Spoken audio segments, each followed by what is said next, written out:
बंधुओं, एक समय की बात है, महाभारत युद्ध से पूर्व, जब देखा कि अंत में एक युद्ध ही एक महत्वपूर्ण निर्णय है और रास्ते से अब बात करने से कोई भी हल नहीं निकलेगा। उस समय भगवान श्री कृष्ण ने पांडवों को समझाते हुए एक शांति प्रस्ताव भेजने का और उचित निर्णय सोचा। तो पांडवों ने सोचा कि यहाँ पर कौरव एक अभिमानी है और वो रास्ते से मानेंगे नहीं, तो इस प्रकार से उन्हें कौन को भेजा जाए वहाँ पर दूत बनाकर। तो भगवान श्री कृष्ण ने स्वयं जाना स्वीकार किया वहाँ। तो जिस प्रकार से भगवान श्री कृष्ण ने पांडवों को समझाते हुए और वहाँ पर जब कौरवों की सभा में गए, तो बंधुओं कौरव जो थे वो पूरे उन पर अहंकार की पट्टी बंधी थी। वो सच्ची बात देखना ही नहीं चाहते थे। वो नहीं चाहते थे कि नरसंहार रुके, वो खुद चाहते थे कि नरसंहार हो। इस प्रकार से जब भगवान श्री कृष्ण कौरवों की सभा में पहुंचे तो वहां पर देखा भगवान श्री कृष्ण ने पांडवों के लिए मात्र 5 गांव मांगे थे। कहा था कि अगर आप पूरा राज ले लीजिए, लेकिन पांडवों को 5 भाई के नाते उन्हें मात्र 5 गांव दे दीजिए।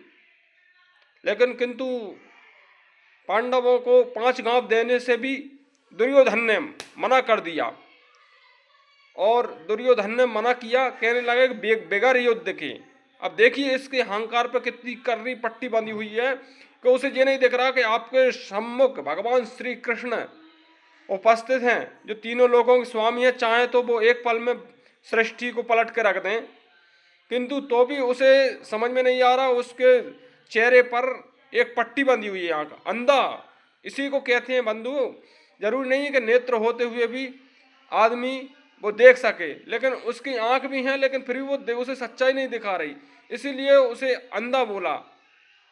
तो जहाँ पर जब गए भगवान श्री कृष्ण, तो उन्होंने जो प्रस्ताव रखा तो उस भगवान श्री कृष्ण को वो बंदी बनाने की कहने लगे कि इसे बंदी बना लो, बिगर रण के बिगर युद्ध के तो हम एक सुई की नोक भी नहीं देंगे। और अगर उनमें क्षमता है, देखिए आप वो किन से बोल रहे हैं, भगवान श्री कृष्ण से बोल रहे हैं कि अगर उनमें क्षमता है युद्ध करने की तो वो हमसे युद्ध करके पूरा राज ले लें। लेकिन बंधुओं, इस प्रकार से भगवान श्री कृष्ण ने उनको नाना भांति समझाया, लेकिन उन्हें समझ में नहीं आया। बल्कि वो है ना भगवान श्री कृष्ण को अपशब्द बोलने लगे, ग्वाला, गमार, इस प्रकार के कई शब्द बोले और भगवान श्री कृष्ण को बंदी बनाने का भी आदेश दे दिया। लेकिन बंधु, जहाँ से एक बात और समझ में आती है, क्या धृतराष्ट्र को इतना पुत्र मोह था कि अगर चाहते तो वो हिंसा वहां पर रुक सकती थी, युद्ध होने से रुक सकता था। लेकिन धृतराष्ट्र खुद नहीं चाहता था, क्योंकि देखना उसने हमेशा अपने पुत्र का ही पक्ष लिया। भाई आप राजा हो, राजा का क्या कर्तव्य है, क्या निर्णय है, जहाँ से एक सीख मिलती है। अगर हमेशा राजा होगा, अगर उसे राज धर्म तो उसका बचा ही नहीं है। और जो राज धर्म छोड़ करके अपना और सिर्फ पुत्र मोह में या पत्नी मोह में या किसी अपने निजी स्वार्थ में फंस जाएगा तो वो राजा श्रेष्ठ नहीं हो सकता। समझ लेना कि उस राज पर विकट भयंकर परिस्थितियां आने वाली हैं, उसमें बहुत जन धन की हानि हो सकती है एक निर्णय के खातिर।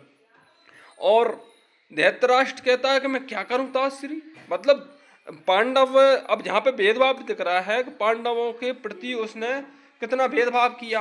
तो हालांकि उसे सब मालूम था, लेकिन वो तो अपने ही पुत्र को सर्वश्रेष्ठ मानता था, उसी की बात मानना है।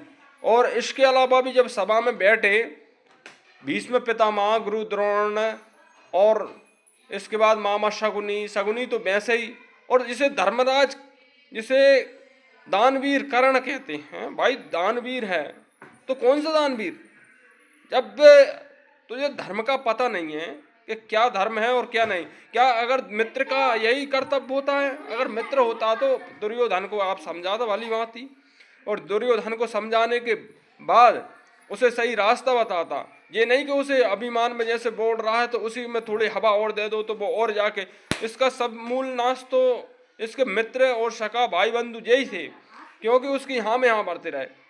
और इसके बाद भीष्म पितामह जो स्वयं सर्वश्रेष्ठ योद्धा, धनुषधर और धर्म कर्म के नीति निपुण में थे, लेकिन उनका भी धर्म कहाँ रह गया। मतलब वो भी एक ये बताइए, धर्म युद्ध हो रहा था तो आपको तो वहीं पे अगर जाते तो दुर्योधन को समझा करके उसमें 2 लपाड़े भी मार देते, समझा कर, लेकिन ऐसा नहीं किया, बल्कि उनके पक्ष में युद्ध करने लगे। सोचिए, जो सत्य है, सत्य को छोड़ करके तुमने अधर्म का साथ दिया। इसी कारण से इन भीष्म पितामह, गुरु द्रोण और जितने भी महारथी हुए थे, भले वो अगर धर्मात्मा होते हुए भी वो पाप, उनसे पाप हुआ और वो पाप की ओर से युद्ध करने, इस कारण उनका वध भी हुआ। इसी कारण वो पापी भी कहलाए, वो धर्मात्मा हुए नहीं। उन्हें ये द्रौपदी चीरहरण नहीं दिखाया, लाक्षागृह दुर्घटना नहीं दिखाई दी। ये ऐसी घटनाएं होते हुए फिर भी उन्होंने दुर्योधन की ओर से युद्ध करना स्वीकार किया। बंधुओं, इस प्रकार से भगवान श्री कृष्ण ने तब वहां पर अपना विराट स्वरूप दिखाया, तो किसी की हिम्मत नहीं हुई उन्हें बंदी बनाने की। और हुंकार भर के उस समय धैतराष्ट्र को भगवान श्री कृष्ण चेतावनी देकर भी आए थे। वहां से कहा था कि महाराज, आप चाहते तो इस युद्ध को रोक सकते थे और इनको समझा बुझा सकते थे, आपने ऐसा नहीं किया और दुर्योधन को नहीं समझाया, और बल्कि आप तो अपने निजी स्वार्थ में फंस करके आप जो निर्णय ले रहे हो, आप जो युद्ध की ठाने हो, ये अगर इसमें जो मूल नाश होगा ना, इसका मुख्य कारण आप ही होगे। इसमें जो भी होगा निर्णय, आप ही अपने राज को मिटाने वाले होगे। इस प्रकार से भगवान श्री कृष्ण ने कह करके आए। तो बंधुओं, यहाँ से यह बात ध्यान रखना, कभी भी अगर हमारे तरफ से कोई भी अगर ऐसा युद्ध होता है, अगर ऐसी कोई अगर बात हो युद्ध की, तो उसमें हमेशा अवश्य प्रयास करना चाहिए, क्योंकि ये धर्म का कार्य है। अगर हमें एक बार युद्ध टालने की बात करेंगे तो जहाँ तक है, हो सकता है युद्ध टलने से जीव जंतु, पशु, उसमें घोड़े, हाथी और धन की भी हानि, जन की भी हानि हुई और धन की भी हानि हुई। इस प्रकार से कई रथ घोड़े सब टूटे, इसमें सब प्रकार से नाना प्रकार पूरा रात तहस नहस हो गया। इस प्रकार से ऐसी क्षति होने से बच जाए, हमारी बात से तो बहुत अच्छा है।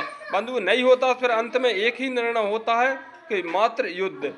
इस प्रकार से कौरवों को बहुत समझा भगवान श्री कृष्ण ने, लेकिन उनको कोई बात समझ में नहीं आई, और नहीं आई तो उसका परिणाम आप मित्र आपके सामने है कि क्या हुआ। इस प्रकार से भगवान श्री कृष्ण ने वापस आकर के पांडवों पर युद्ध की तैयारी शुरू करवाई।